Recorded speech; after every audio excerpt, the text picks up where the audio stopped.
বন্ধুরা আমি এখন যাচ্ছি। মা পোল্যান্ড ফাইনালি আজকে চলে এসেছে। তো মায়ের জিনিসপত্রগুলো আগে এসেছে। তো ওইটাই আমি ওই যারা নিয়ে এসেছি তাদের আমি অ্যাড্রেসটা দেখাতে যাচ্ছি। তো তোমরা সাথে থাকো, পুরো ব্লগটা দেখো। শুভ সকাল বন্ধুরা, আশা করি তোমরা সকলে সুস্থ আছো, ভালো আছো। দেখতে পাচ্ছ আজকে মা চলে এসেছে, তো আজকে আমরা খুবই আনন্দিত। আর আজকে সব মায়ের বেডিং বা লাগেজ ফাগেজ সব কিছু নামানো হচ্ছে, কারণ কি একটা ঘর থেকে আরেকটা ঘরে আসা বিশাল একটা টাফ ব্যাপার হয়। তো এখানে যে মালিক উনি দেখিয়ে দিচ্ছে সব কিছু। তো এখানে দেখানো হচ্ছে। তো এখানে আমরা অ্যাকচুয়ালি প্রথমে এসে খাটটা একটু ফিটিং করে নিয়েছিলাম।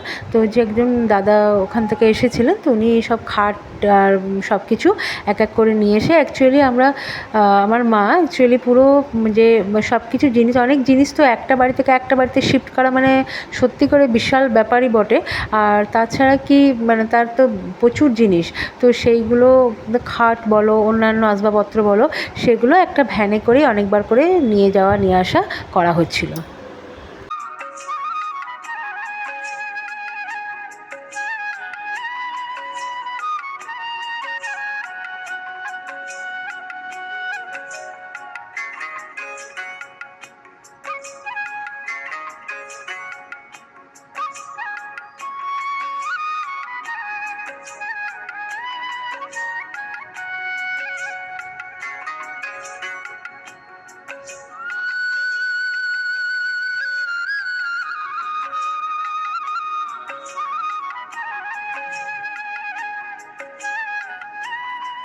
সব খাট ফাটগুলো সবই সেটিং করা হচ্ছে।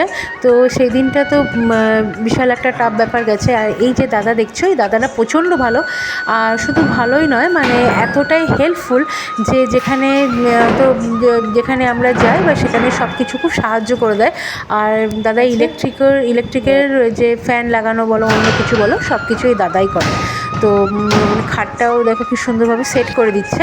আর এখানে আমি দাঁড়িয়েছিলাম, আর এখানে যেহেতু দাদা পুরো খাটটা সেট করে দিচ্ছে, ডাইরেকশানটা এখানে বলে দিচ্ছিলাম যে কোথায় কোন দিকে করলে সুবিধা হয়। আর একদিকে হচ্ছে আমার বোনের বর, যেখান থেকে মা যে ঘরে আগে থাকতো সেখান থেকে বোনের বর সব জিনিস চাপাচ্ছিল। তো এসেই মায়ের শরীরটাও অনেকটা টায়ার্ড ছিল, তাই আমি বাড়ি থেকে চা করে এনেছিলাম। আর যাতেই পেরেছি ঘটি বলো গ্লাস বলো চা করেছি। আর মা দেখছো এখানে আমাকে আশীর্বাদ করছে।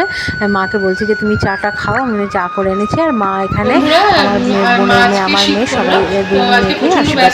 আমিও ছিলাম না, বোনও আসছে, প্রচণ্ড ব্যস্ত আমরা সকাল থেকে, আমি ব্লগে আসতে পারিনি। তো তোমরা পুরো দিনটা আমার সাথে থাকো। আজকে একটা বড় দিন, আজকে মা ঠাকুর কৃপা আজকে এই ঘরে শিফট করেছিল, মানে করেছে সরি। তো আমি আগে যেটা বলেছিলাম যে আসবে বলেছিলাম, তো সেটা নিয়ে আমি অনেক কথা বলেছিলাম। তো সেটা আজকে মা ফুল অ্যান্ড ফাইনালি ঘরে এলো। তো পুরো ব্লগটা দেখো, আমি আশা করি অনেক খুব ভালো লাগবে।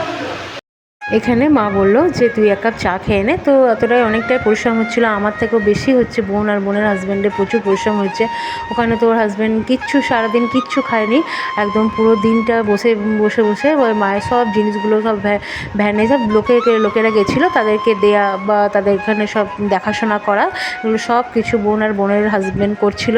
তো আর একটা কথা কি, আমাকে হয়তো বলেছিল, বোন হয়তো রাগ করবে কিন্তু আমি এখন বলবো।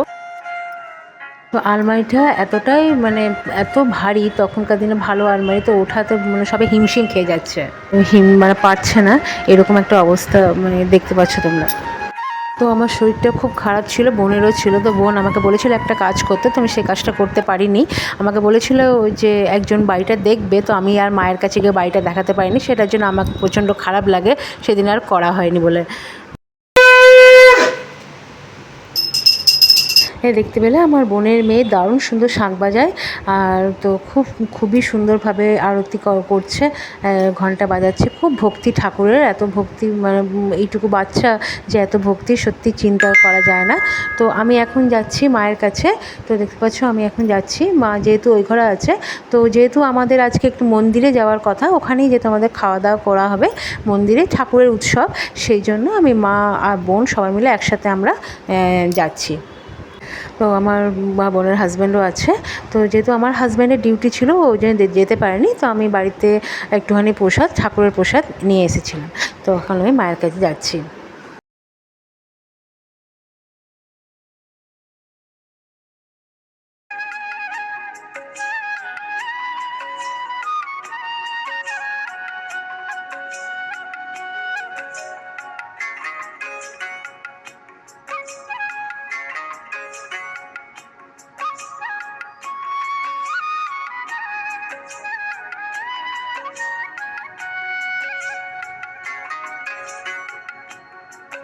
তো আমাদের বাড়ি থেকে মায়ের বাড়িটা বেশি দূর নয়, তো দেখছি আমি সিঁড়িতে উঠছি।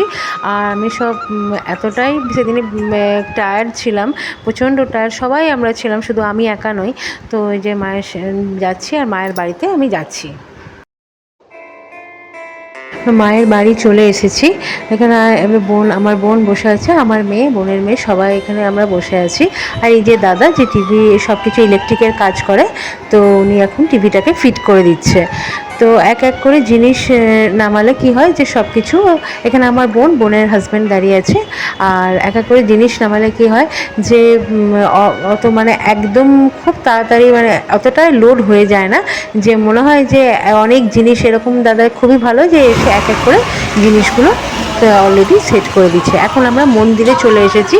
আর মন্দিরে তো আমাদের আসতে অনেকটা দেরি হয়েছিল, আর বিশাল লাইন, যেটা আমি তোমাদের দেখাচ্ছি। দাদা এত লাইন, তো এরকম কোনো বছর হয় না, এবছরে তো বিশাল লাইন। আর মন্দিরে খুব সুন্দর গান ঠাকুরের সব হচ্ছিল। আজকে এইটুকুই বন্ধুরা, যদি আমার ব্লগটা ভালো লেগে থাকে অবশ্যই লাইক করো, আর আমাকে সাপোর্ট করো, সাবস্ক্রাইব করো, আমার পাশে থেকো।